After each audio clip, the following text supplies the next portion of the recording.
우리에게 주신 하나님의 말씀은 마가복음 11장 11절에서 14절 그리고 20절에서 25절입니다. 예수께서 예루살렘에 이르러 성전에 들어가사 모든 것을 둘러보시고 때가 이미 저물매 12 제자를 데리시고 베다니에 나가시니라.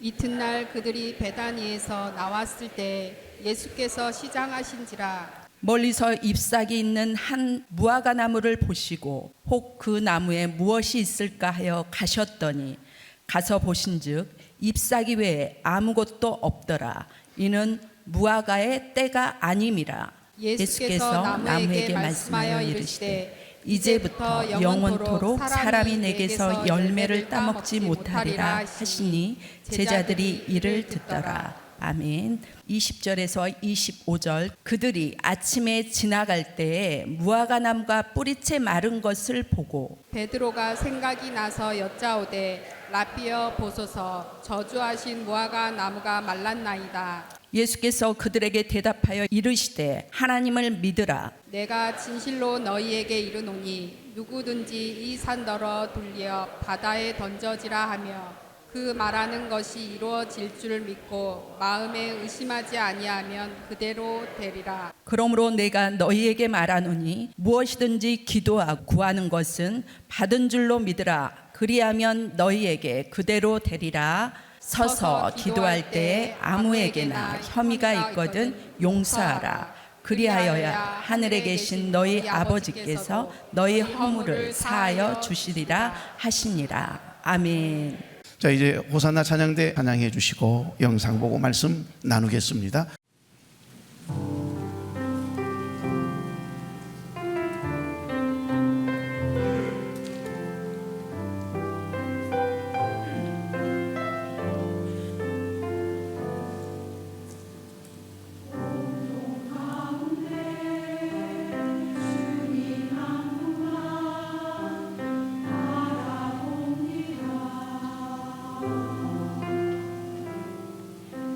절망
you open? Hello?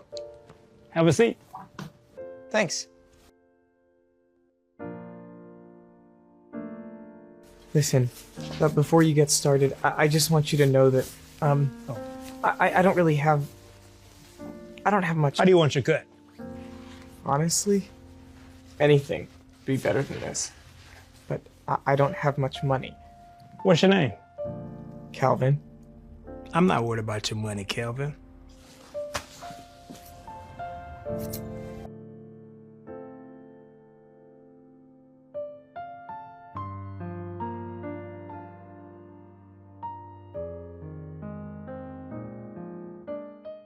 What do you think? To be honest, I almost forgot what I look like. Thank you. Thank you so much. Here, this is all I have. No, don't worry about it. I think you need it more than I do. Really? I can't tell you how much I appreciate this. I actually have a job interview today. My interview? Give me a second. There's a sink in the back. It's not much, but it'll help. Afterwards, put this on. Oh my God. Thank you. But please take this. I have to give you something. No, you don't. Just remember, one day, when you're able to, just pay it forward. I will. I definitely will. Bathroom's in the back. From then on, my life just started getting better. I ended up getting the job as an assistant. Before long, I was learning all about real estate. Eventually, I moved on up to becoming a realtor. It didn't take me long to start closing lots of real estate deals. Over time, I even became an investor and started buying my own properties, including this one right here.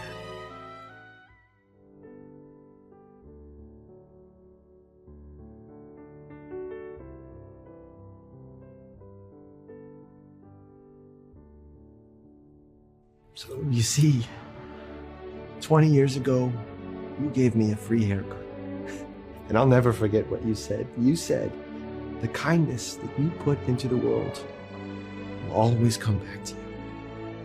So, this is your kindness coming back to you.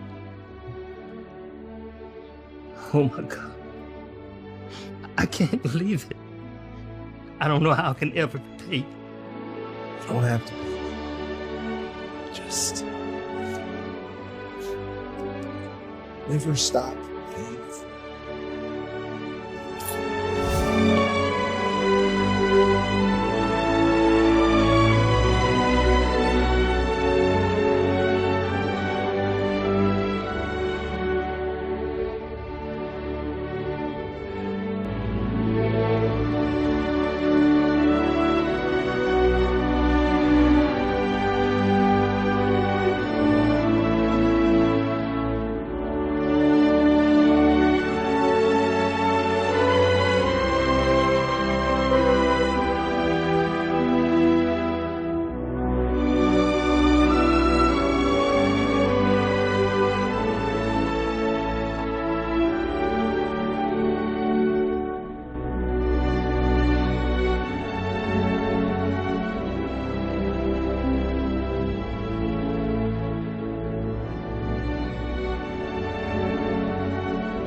지금 이 시간 나는 성령이 내 속에 계시다는 것을 확신합니다. 그분이 여러분 속에서도 살아 역사하실 줄 믿습니다. 그래서 오늘 우리에게 주신 이 하나님의 말씀이 저와 여러분의 마음에 빛이 되기를 원하고 그 빛을 비추이는 자로 주 안에서 승리하며 살아갈 수 있기를 주의 이름으로 축복합니다. 오늘 여러분에게 보여드린 이 영상은 미국의 콘텐츠 제작자 다르만이 만든 단편 드라마예요. 그리고 미국의 한 이발소에서 있었던 실화를 바탕으로 재구성된 영상이기도 하고요. 노숙 생활을 하던 윌리엄 린지는 한 이발사의 도움으로 단장을 하게 되고 회사 면접을 보게 되거든요. 단순히 머리만 깎아준 것이 아닙니다. 얼마나 젠틀하고 멋진지, 이렇게 멋진 청년일 수가요.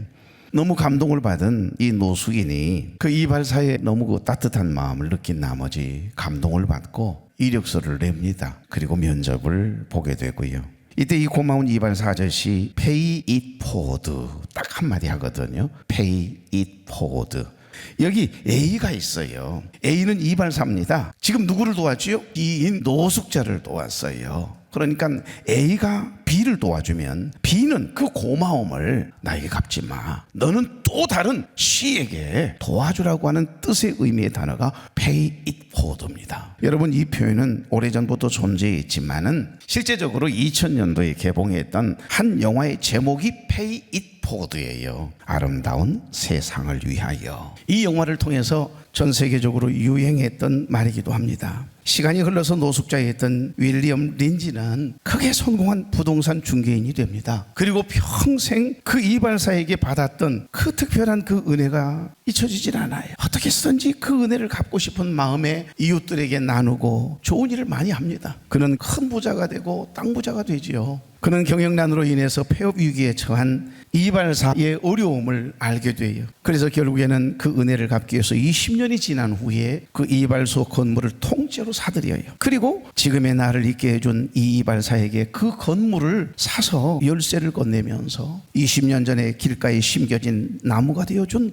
그에게서 받은 빚을 갚는 너무 감동적인 영상입니다. 여러분, 이 영화의 마지막에 나오는 윌리엄 린지 역을 했던 켈빈이라고 하는 분이 마지막 대사가 이렇게 나와요. The kindness you put out into the world always come back to you. 이렇게 얘기하거든요. 당신이 세상에 베푼 친절은 반드시 당신에게 돌아옵니다. 여러분이 무언가를 심었고 뿌리면 뿌린 대로 그대로 거두게 하시는 하나님의 말씀처럼 남에게 대접을 받고자 하는 대로 먼저 남에게 대접하라. 이것이 기독교의 황금률이잖아요. 마태복음 7장 12절 말씀. 기독교의 황금률이 무엇이냐 그러면 마태복음 7장 12절이 예수님께서 하신 말씀이에요. 남에게 대접을 받고자 하는 대로 먼저 남을 대접하라는 거예요. 여러분, 적어도 예수를 믿고 하나님의 자녀가 된 저와 여러분은 늘 그래야 돼요. 그래서 가는 말이 고와야 오는 말이 곱다는 이야기가 있는 것처럼 뒤에서 뒷담하고 험담하는 것이 습관이 되신 분들, 반드시 여러분이 험담하고 뒷담하는 것처럼 다른 사람들의 뒷담과 험담을 받게 됩니다. 다른 사람들이 없는데 그분은 참 좋은 분이라고 칭찬하고 자랑해 보십시오. 언젠가는 그 이야기를 돌아서 부메랑처럼 내가 듣게 되거든요. 그래서 우리의 입술의 말도 그렇습니다. 내가 심은 대로, 행한 대로, 뿌린 대로 반드시 거두게 하세요. 우리가 말한 대로 우리 입에서 말이 나가잖아요. 그러면 좋은 말이든 좋지 않는 말이든 내 입에서 이 말이 나가면요, 반드시 이 말에 능력이 있다니까, 입에 권세가 있음을 우리 하나님은 성경을 통해 증언하십니다. 내가 어떤 말을 하느냐, 그 말은 반드시 내 입에서 나가는 순간 사명을 다해야 돌아온다니까요. 그 사명을 다하고 돌아옵니다. 내가 누군가를 저주하고 모함하면 그 사명 다하고 돌아온다니까요. 내가 누군가를 축복하면 그 축복의 사명을 다하고 돌아옵니다. 어떤 말을 하시겠습니까? 여러분, 내가 무엇인가 심은 대로 뿌린 대로 거두게 하시는 하나님. 눈물로 씨를 뿌리는 사람은 기쁨으로 그 단을 거두게 되리라고 하는 말씀 하시잖아요.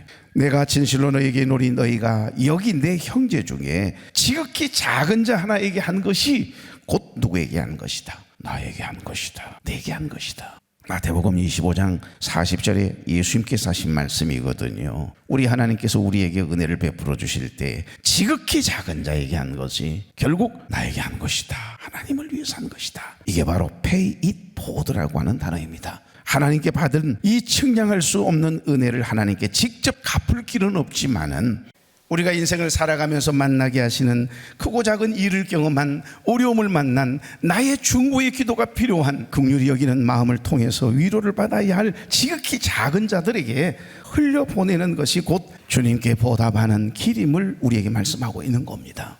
자, 그런데 문제는 오늘 본문입니다.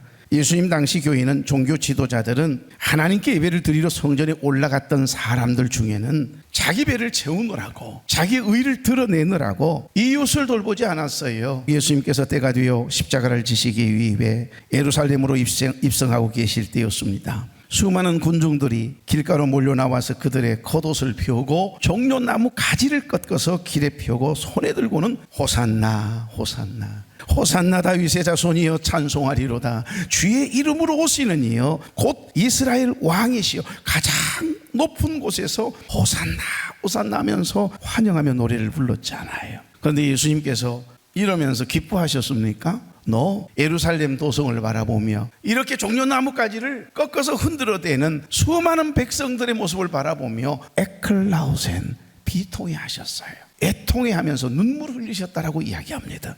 골고다 언덕을 오르는데 넘어지기를 반복합니다. 피투성이가 되어진 예수님께서 당신의 십자가 하나 짊어질 수 없는 자기 몸 하나 가눌 길이 없어서 넘어지기를 반복할 때 로마 병정이 구레네 시몬을 끌어다가 십자가를 짊어지게 하잖아요. 쓰러져서 피투성이가 된 채 고통스러운 예수님의 모습을 바라보고 그 모습을 구경하고 있던 여인들이 하염없이 울잖아요.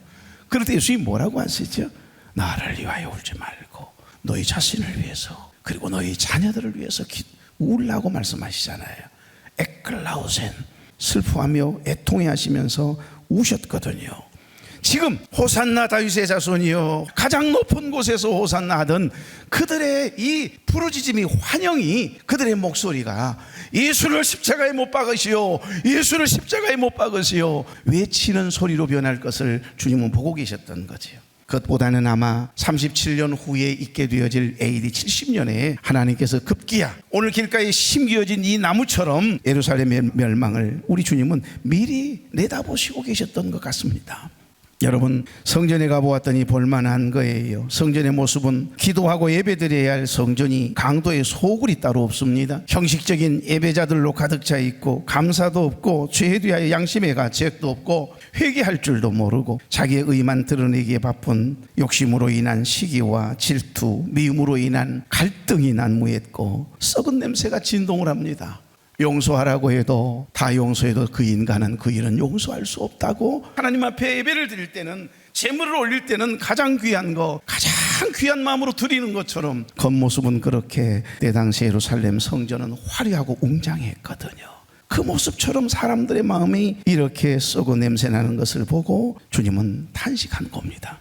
어떤 이들은 그 와중에도 돈독이 올라서 장사판이 벌어졌습니다. 가난한 사람들을 속여서 이득을 챙겨 자기의 배를 채우는 자들까지. 그러니까 하나님 앞에 드려지는 이 재물 흠이 없는 짐승을 돈이 없는 분들이 얼마나 오기야 금이하면서 같이 잠을 재우고 그러면서 키웠겠어요. 그것을 하나님께 올려드리기 위해서 제사를 드리기 위해서 가난한 자들의 그 작은 양 한 마리 그 재물을 가지고 와서 검사를 받지 않겠어요? 하나님 앞에 드려도 되는 것인지 흠이 있는 재물인지 없는 재물인지를 검사할 때마다 보이지 않는 커넥션 어둠의 세력들이요 돈벌이를 하느라고 종교 지도자들이 불합격을 시키는 거예요. 그러면 여러분 빚을 내서 하나님 앞에 제사는 드리고 싶은데 예배를 드리고 싶은데 예배를 드릴 수가 없으니까 그때 당시에 하물며 하나님 앞에 드려지는 헌금마저도 성전에서 허락하는 성전에서만 사용하는 하나님께 드릴 수 있는 화폐만 된다. 그러니 환전세를 받아가면서 이자를 톡톡히 받아내는 결탁된 종교지들과 보이지 않는 커넥션이 오고 가고 있는 이 모습을 주님은 다 보고 계셨던 겁니다.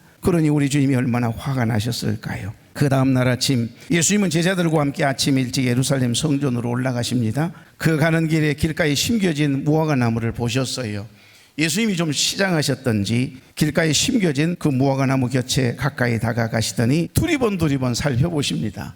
열매가 없는 것을 보시고 잎만 무성할 뿐 열매가 없음을 보시고 그 무화과 나무를 향해서 마치 사람에게 말하듯이 길가에 심겨진 이 나무를 향하여 저주하거든요.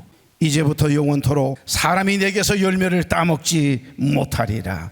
이는 겉으로는 화려한 성전 제사와 율법 준수가 가득했지만은 정작 하나님이 원하시는 정의와 자비라고 하는 긍휼이라고 하는 것을 찾아볼 수 없는 당시 종교 지도자들과 유대교의 위선을 책망하신 내용이거든요. 하나님 앞에 거룩하게 찬양하고 기도하고 예배를 드린 것 같지만은 그들의 마음속에는 욕심으로 가득 차 있고 미움과 시기와 질투와 용서하지 못한 분냄으로 가득 차 있는 그 더러운 마음으로 하나님 앞에 나오는 것을 오늘 여기 길가에 심겨진 나무를 비유해서 책망하고 있는 겁니다. 다음 날입니다. 길가에 심겨져 있던 이 잎만 무성했던 그 무화과 나무가 세상에 말라 빠져서 죽었어요. 마태복음에 보면 곧 마른지라 즉시 말라 죽었다는 이야기거든요. 하지만 의문이 생깁니다. 왜 예수님은 그 무화과 나무를 저주하셨을까? 여러분, 예수님께서 사람도 아니고, 아니 길가에 누군가가 오래전에 심은 그냥 무화과 나무일 뿐이에요. 주인이 없습니다. 누군가는 심었겠지요. 그 무화과 나무 열매가 없다고, 잎만 무성하다고 왜 길을 지나가다가 왜 예수님은 저주를 하셨을까? 좀 궁금하지 않으십니까? 무화과 나무 열매가 없다고 저주를 선포하시는 것도 이상하고, 도대체 이유가 뭘까? 마태복음 21장 18절을 보시면 예수님께서 무화과 나무를 저주하셨던 이른 아침은 월요일이었습니다. 그리고 제자들이 무화과 나무가 말라 있는 것을 발견한 것은 오늘 본문이 담겨 있는 11장에 보시면 다음 날 아침 일이거든요. 그러니까 길가에 심겨진 잎만 무성하고 열매가 없는 이 무화과 나무를 보시고 저주하였더니 무화과 나무가 하룻밤 사이에 뿌리채 말라 죽었다 이 말이거든요. 좀 이상하지요. 첫째, 예수님께서 단순히 아니 고픈 배를 채우지 못했다고 좀 시장하시다고, 아니 무슨 길가에 심겨진 무화과 나무가 왼수를 졌기에 길가에 심겨진 무화과 나무를 저주해서 말라 빠져 죽게 만듭니까? 이해가 되세요? 또 한 가지 이상한 점은 열매가 날 때도 아닌데 왜 열매가 없다고 책망하고 저주하셨는지 이해가 안 돼요. 여러분, 때는 6월절 무렵 4월 중순경이거든요. 그러니까 무화과 나무는 3월에 잎이 나기 시작을 해서 이제 4월 정도 되어지면 잎이 무성할 수밖에 없어요. 그러나 열매가 맺으려면 6월경 정도 되어야 열매를 맺습니다. 좀 이상하지 않습니까? 여기 마가복음 11장 13절, 혹 그 나무에 무엇이 있을까요? 가셨더니 가서 보신즉 잎사귀 외에 아무것도 없더라. 열매가 없다 이 말이에요. 이는 무화과 나무 때가 아님이라. 아니 이 기록까지 또 해놓았네요. 열매가 맺을 때가 아닌데 열매가 없다고 책망하면서 저주했다. 이해가 되시냐고요?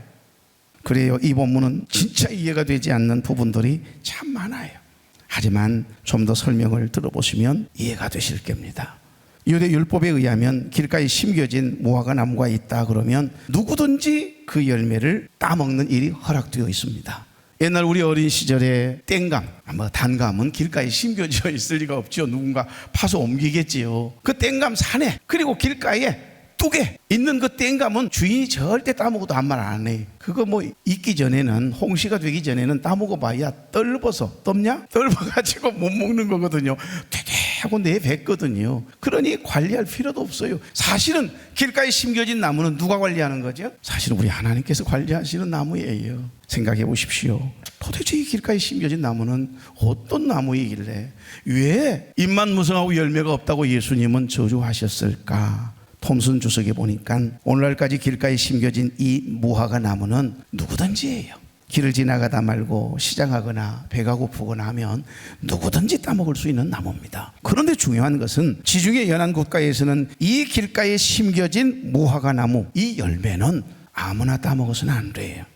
부자들이 따먹으면 안 됩니다. 여유가 있는 사람들이 따먹으시면 안 돼요. 가난한 자의 양식이었다라고 사료를 보니 기록이 되어 있습니다. 가난한 자의 양식이에요. 심령이 가난한 자들이 사실은 열매를 따먹기 위해 이 성전에 온 거잖아요. 저와 여러분은 심령이 가난한 자들입니다. 그래서 이 돌무화과 나무에 올랐던 이 삭개오가요, 생장점이 터져서 퀀텀리 급성장하게 되고 회개가 터지고 사람이 달라졌잖아요. 우리 교회는 돌무화과 나무입니다. 우리 교회는 길가에 심겨진 나무와 같습니다. 그래서 누구든지 영적으로 여러분 메말라 있고 갈급해 있는 심령들은 누구든지 와서 영의 양식, 영의 열매를 따먹는 곳이어야 돼요.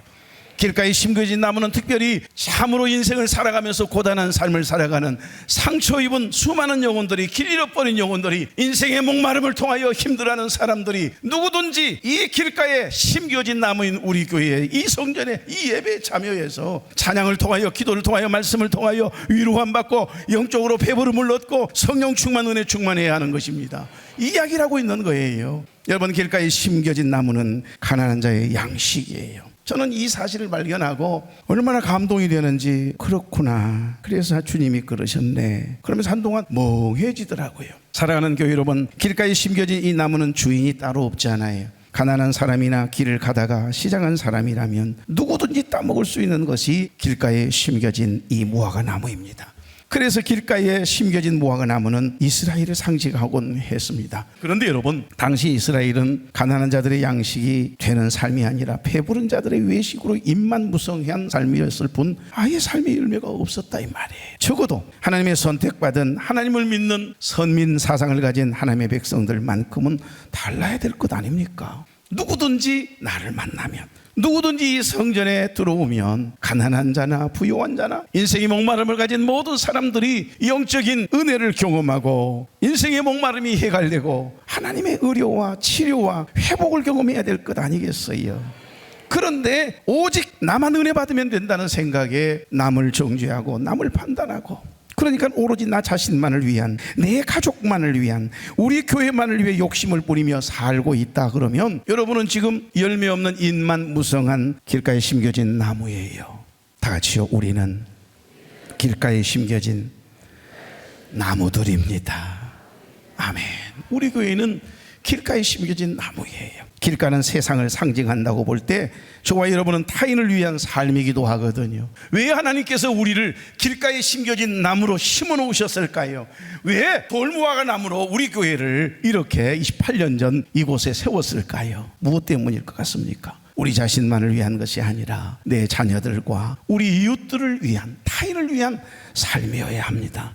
그래서 종교개혁자 마르틴 루터는 그리스도인의 자유라고 하는 아주 얇은 책에서 그리스도인의 삶, 그리스도인됨이란 무엇이냐, 우리의 모든 행위들은, 우리의 모든 삶의 움직임은 나보다는 타인들의 유익을, 이웃들의 유익을 위해 살아야 한다, 그렇게 기록하고 있습니다. 그곳에 내가 감추어 놓은 나의 기쁨이 있다, 그것으로 나의 기쁨을 충만하게 하라, 이렇게 말씀하세요. 어떻게 마르틴 루터가 이런 고백을 했을까요? 바로 사도 바울이 빌립보 교회에 썼던 편지 빌립보서 2장 3절 4절 말씀을 통해서 묵상하다가 고백된 내용입니다. 여러분, 아무 일에든지 다툼이나 허용으로 하지 말고 오직 겸손한 마음으로 각각 자기보다 남을 낮게 여기고 각각 자기의 일을 돌볼 뿐더러 또한 각각 다른 사람들의 일을 돌보아 나의 기쁨을 충만하게 하라. 마음으로 남을 위해서 기도할 때 보람이 있잖아요. 그리고 누군가를 긍휼히 여기는 마음을 가질 때 미운 게 아니라 내 남편이 안 미워요. 불쌍한 마음이 생기면 벌써 이미 남편을, 아내를 사랑하는 거잖아요. 부모님들이 불쌍히 여기는 마음이 생기면 부모가 얼마나 가엾게 보이는 줄, 자식이 부모를 가엾게 여기는 일은 별로 없는데도 부모님 생각만 하면 고생만 지질이 하시고 나를 위해서 온전히 전 인생을 희생하신 우리 부모님, 그 생각하면 눈물부터 나잖아요. 바로 하나님이 숨겨놓으신 기쁨이, 보람이, 행복이 그 속에 있다 이 말입니다.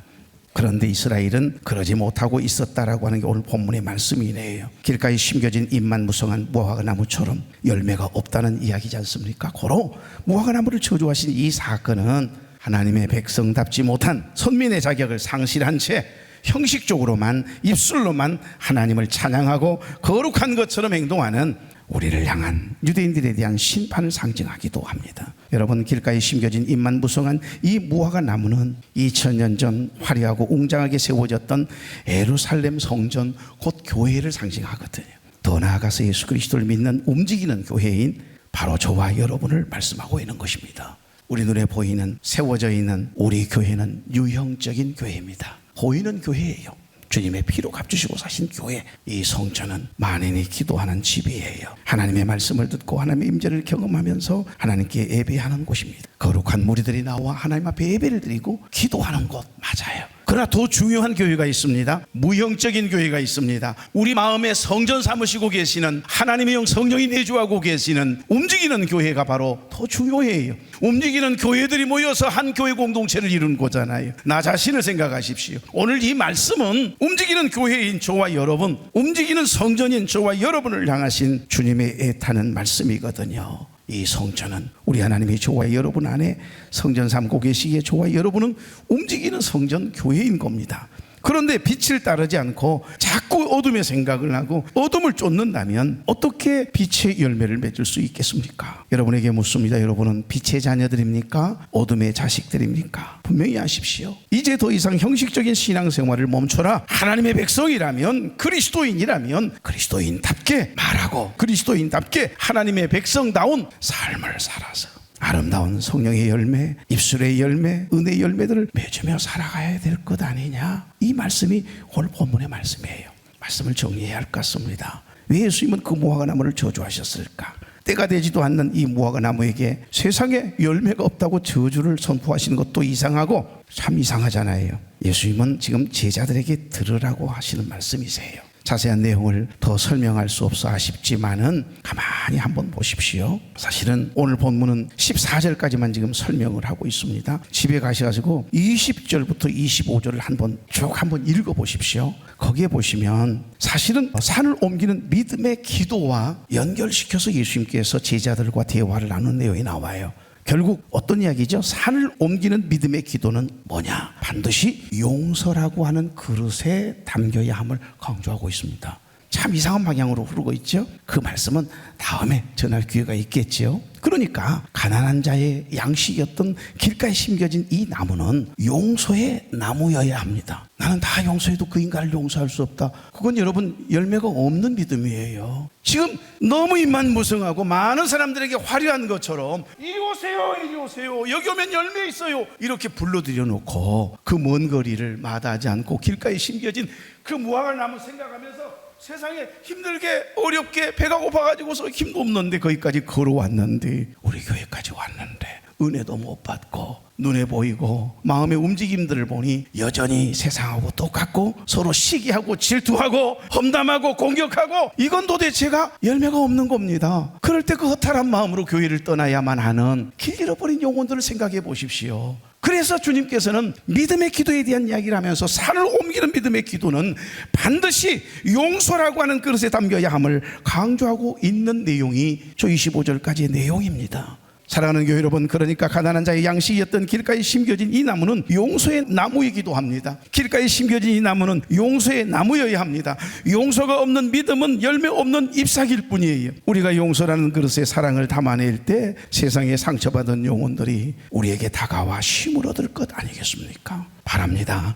우리 교회와 저와 여러분을 통해 수많은 영혼들이 주님께로 돌아오고, 상처받은 영혼들이 위로받고, 방황하던 영혼들이 쉼을 경험하는 아름다운 삶의 열매들을 주렁주렁 맺히는 길가에 심겨진 나무, 그러면 쉴만한 교회, 우리 교회였으면 좋겠습니다. 다 같이 우리 교회는 돌 무화과 나무입니다. 그럼요, 이 나무에 오르기만 하면 삭개오처럼 무자비한 삶을, 악한 삶을 살았던 그도 생장점이 터졌잖아요. 주님이 부르심을 경험하고 퀀텀립 그들의 신앙이, 삶이 변화됐지 않습니까? 우리 교회에 찾아와서 함께 예배를 드리고 이 교회에 나와 하나님 앞에 기도하고 하나님의 은혜 가운데 한 가족이 되면 누구든지 변하지 않는 사람이 없을 만큼 저와 여러분의 믿음의 열매, 삶의 열매가 주렁주렁 맺혀있는 복 있는 돌 무화과 나무가 바로 우리 교회이기를 소망합니다. 다 같이 우리 교회는 길가에 심겨진 나무입니다. 할렐루야. 사랑하는 교회 여러분 한 분 한 분이 세상에 배고픈 이들을 먹이는, 그리고 영혼의 목마름을 가지고 헤매고 있는 많은 사람들에게 그 영적인 부족함을 채워주고 하나님의 은혜를 경험케 하고 인생의 목마름을 해갈시켜주는 복 있는 교회 되기를 늘 기도하시게. 저와 여러분 한 분 한 분 마찬가지입니다. 여러분을 가까이 다가오는 사람들마다 아이고 내가 진즉 만났더라면 할 만큼 여러분을 만난 많은 사람들의 영혼이 그 목마름이 해결되고 하나님의 은혜가 경험되어져서 믿음으로 삶을 증명해내는 복 있는 모든 이들이 될 수 있기를 소망합니다. 행함이 없는 믿음은 죽은 믿음이에요. 우리의 믿음을 삶으로 증명하지 못한다면 그 믿음은 가짜일 가능성이 많습니다. 사랑하는 교회 여러분, 길가에 심겨진 무화과 나무처럼 잎만 무성한 나무와 같은 교회, 삶의 아름다운 열매가 없는 사람들에게는 영의 양식을 얻기 위해 다가올 사람들이 다시는 없을 것이라고 하는 주님의 무서운 경고의 말씀이 오늘 여기 담겨 있는 겁니다. 길가에 심겨진 나무는 가난한 자들의 양식이에요. 이건 영적인 의미에서 심령이 가난한 자들이 사실 다가와서 영적인 양식을 풍족하게 먹고 행복한 마음으로 자기의 삶을 향해서, 가정을 향해서 발걸음을 떼게 하는 곳, 그곳이 바로 우리 교회인 줄로 믿습니다.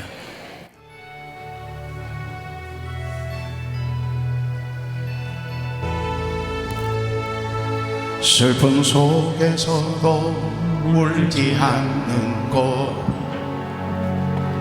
억울해서 울지 않는 것, 걱정할 수밖에 없는 상황 속에도 걱정하지 않는 것, 사랑할 수 없는 사람조차도 사랑하며 품어주는 것, 용서할 수 없는 사람일지라도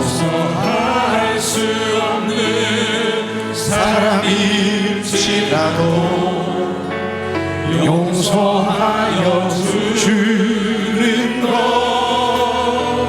어떠한 자기 주장도 버리고 오직 모든 것을 주님 뜻에 맡기며 내가 강한 것이 아니라 주가 강함을 보여주니 진정한 겸손, 참을 수 없어도 화내지 않고 끝까지 인내하는 것,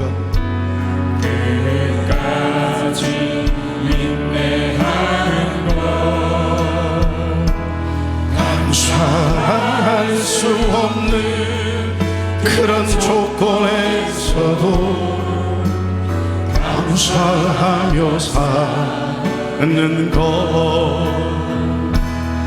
칭찬이나 비난 가운데서도 침묵하며 살아가는 것,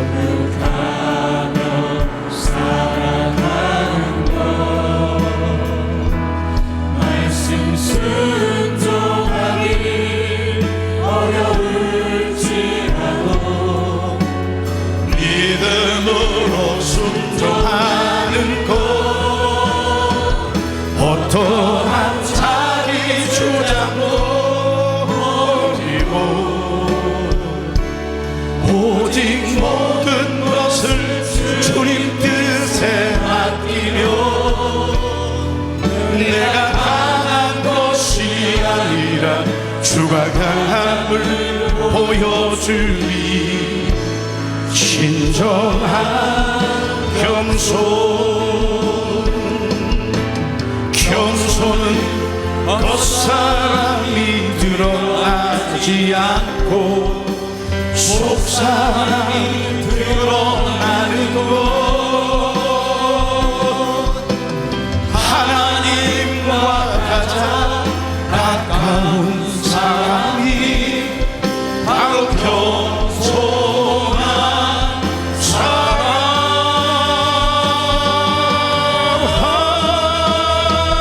어떠한 자기 주장도 버리고 오직 모든 것을 주님 뜻에 맡기며 내가 강한 것이 아니라 주가 강함을 보여주니 진정한 겸손. 존귀하신 하나님, 오늘 무화과나무의 말씀을 통해 우리의 신앙을 돌아봅니다. 혹시 우리는 겉모양만 화려하고 입만 무성한 채 주님이 간절히 찾으시는 정의와 자비라는 열매는 잊지 않고 살았습니까? 인생의 꽃을 피우는 데만 급급하여 정작 우리를 세상이라고 하는 길가에 심으신 주님의 목적을 잃어버리지는 않았는지 깨닫게 하시니 감사합니다.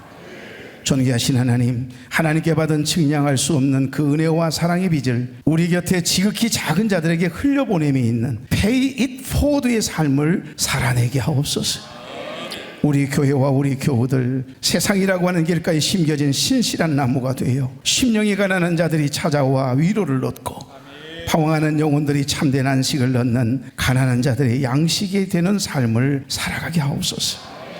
하나님, 특별히 기도합니다. 우리의 기도가 용서라고 하는 그릇에 담기게 하시고 우리를 통해서 수많은 영혼이 주님께로 돌아오는 생명의 역사가 늘 우리 교회를 통하여, 우리 한 사람 한 사람을 통하여 경험되어지고 간증되어지는 삶이 되도록 기름 부어 주시옵소서. 이제는 우리 주 예수 그리스도의 은혜와 하나님 아버지의 극진하신 사랑과 성령님의 감동, 감화, 교통, 위로, 축복, 인도하심의 역사가 가난한 자의 양식의 삶을 살겠노라고 다짐하며 삶의 현장을 향하여, 가정을 향하여 믿음의 발걸음을 떼는, 우리를 통하여, 우리 교회를 통하여 수많은 잃어버린 영혼들이, 가난한 자들이, 상처 입은 영혼들이 회복되어지고 치유되기를 원하는 사랑하는 종들의 머리 위에 이제로부터 영원토록 함께 계시기를 간절히 축원하옵나이다. 아멘. 아멘.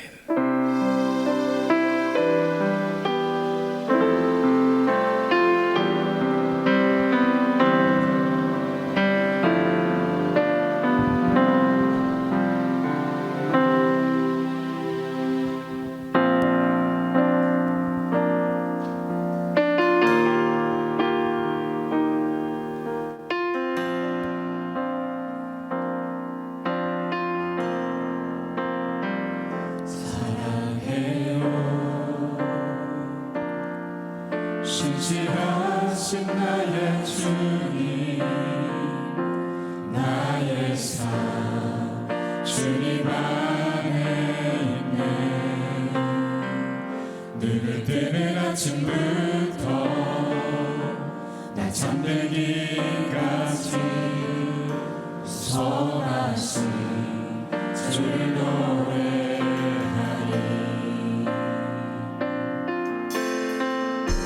신실하신 나의 주님, 나의 삶을 인도하셨네.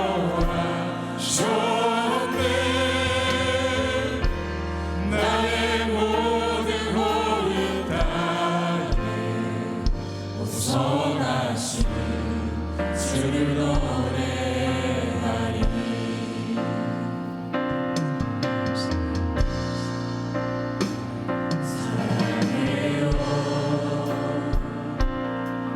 신실하신 나의 주님, 나의 삶 주님 안에 있네. 눈을 뜨는 아침부터 나 잠들기까지 선하신 주를 노래하리.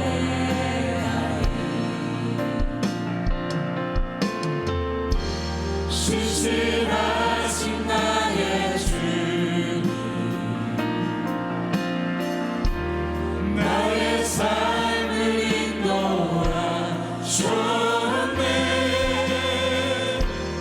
나의 모든 호흡 땅에 우선하신 주를 노래하리.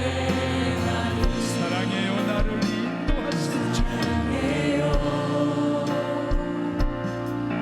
나를 인도하신 주님, 고난 중에도 나와 함께 하셨네. 내 아버지 되시며 내 친구 되신 주, 나의 삶 주님 안에 있네. 사랑해요. 아멘. 사랑해요. 나를 인도하신 주님, 고난 중에도 나와 함께 하셨네. 내 아버지 되시며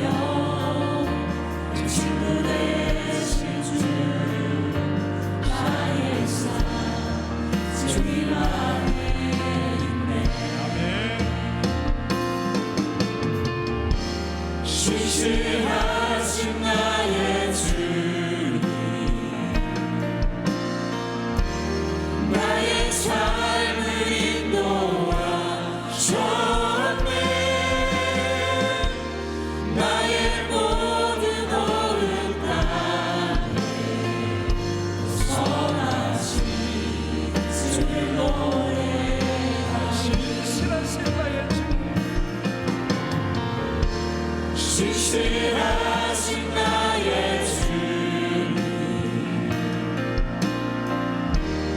나의 삶을 인도하셨네 나의 모든 호흡 땅에 선하신 주를 노래하리 주님의 선하신 날 인도하시네 주님의 선하신 날 지켜주시네 주께 엎드려 나의 모든 삶 주님께 드리네 주님의 선하신 날 인도하시네 주님의 선하신 날 인도하시네 주님의 선하신 날 지켜주시네 주께 엎드려 나의 모든 삶 주님께 드리네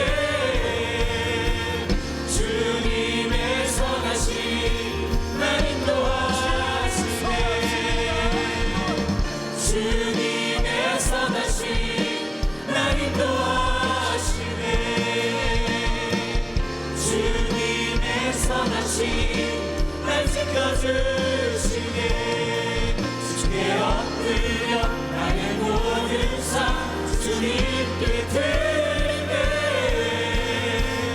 주님의 선하신 날 인도하시네